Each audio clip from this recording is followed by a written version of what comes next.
সকালের সময় কলিনগর জেলার আইপিএস ম্যাডাম নন্দিতা রায় একটি অটোতে চড়ে বসেছিলেন। অটো চালকের মোটেও ধারণা ছিল না যে তার অটোতে বসা মহিলা কোনো সাধারণ মহিলা নয়, বরং জেলার আইপিএস ম্যাডাম নন্দিতা রায়। নন্দিতা রায় কালো রঙের শাড়ি পরেছিলেন এবং তাকে দেখে পুরোপুরি একজন সাধারণ মহিলার মতো মনে হচ্ছিল। নন্দিতা রায় তার ছোটো বোনের বিয়েতে উপস্থিত থাকার জন্য ছুটি নিয়ে অটোতে করে বাড়ি যাচ্ছিলেন। অটো চালানোর সময় চালক নন্দিতাকে বললেন, ম্যাডাম, আপনার জন্য আমি এই রাস্তা দিয়ে যাচ্ছি, কিন্তু এই রাস্তায় হয়তো পুলিশ থাকতে পারে। আমাদের জেলার যে ইন্সপেক্টর আছেন তিনি অটোর চালান কোনো কারণ ছাড়াই কাটেন এবং টাকা লুট করেন। জানি না আমার ভাগ্যে কি লেখা আছে, ঈশ্বর করুন এই সময় পুলিশ না থাকে। নন্দিতা রায় মনে মনে ভাবছিলেন, চালক যা বলছেন তা কি সত্যিই এখানকার থানার ইন্সপেক্টর এমন করে? তার মনে এইসব কথা ঘুরপাক খাচ্ছিল। অটোটি একটু এগিয়ে যেতেই তিনি দেখলেন ইন্সপেক্টর দেবাশিস কয়েকজন সিপাহীর সঙ্গে দাঁড়িয়ে চেকিং করছে।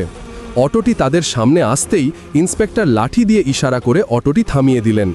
চালক অটো থামাতেই ইন্সপেক্টর রেগে দিয়ে বললেন, নিচে নামো, এটা কি তোমার বাপের রাস্তা?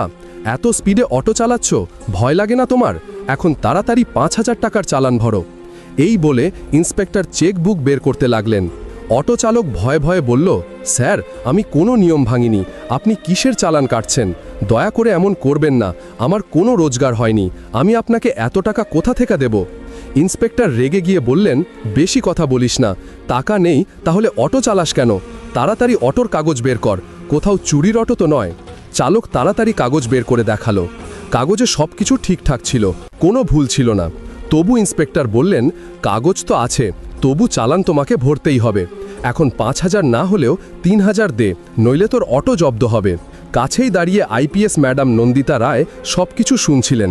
তিনি দেখছিলেন কিভাবে ইন্সপেক্টর গরিবদের লুটছে এবং বিনা কারণে চালান কাটছে। অটো চালক ভয়ে বলল, সাহেব, এত টাকা কোথা থেকে আনবো? এখনও তো কোনো রোজগার হয়নি, আমি কিভাবে আপনাকে টাকা দেব? দয়া করে ছেড়ে দিন সাহেব, আমার ছোট ছোট বাচ্চা আছে, আমি রোজগার না করলে তারা কি খাবে? তারা না খেয়ে থাকবে। সাহেব, দয়া করে ছেড়ে দিন। কিন্তু ইন্সপেক্টর দেবাশিসের মনে জরা দয়া জাগল না। তিনি রেগে গিয়ে অটো চালকের গালে একটি জোরে চড় মারলেন এবং বললেন, যখন টাকা নেই তখন অটো চালাস কেন? তোর বাপের রাস্তা নাকি যে এত স্পিডে গাড়ি চালাবি? ওপরে আমার সঙ্গে বেশি কথা বলছিস, চল তোকে থানায় শিক্ষা দেব। এই শুনে আইপিএস ম্যাডাম নন্দিতা রায় নিজেকে আর নিয়ন্ত্রণ করতে পারলেন না এবং ইন্সপেক্টরের সামনে এসে বললেন, ইন্সপেক্টর, আপনি একেবারে ভুল করছেন। যখন চালকের কোনো ভুল নেই তখন আপনি বিনা কারণে চালান কেন কাটছেন? তার ওপর চড় মারা তো আইনের লঙ্ঘন। আপনার কোনো অধিকার নেই